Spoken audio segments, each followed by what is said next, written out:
Welcome back to another technical deep dive here in the debug zone.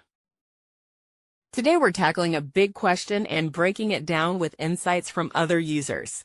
Hopefully this clears up some misconceptions and helps you get the answer you need.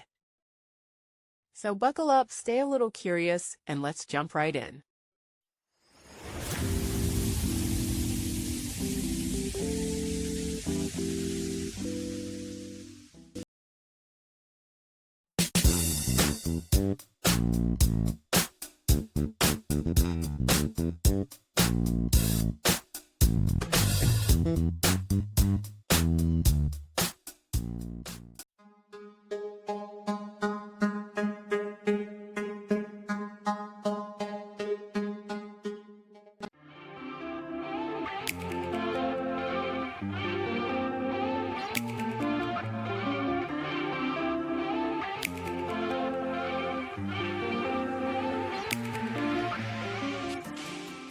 And that's a wrap.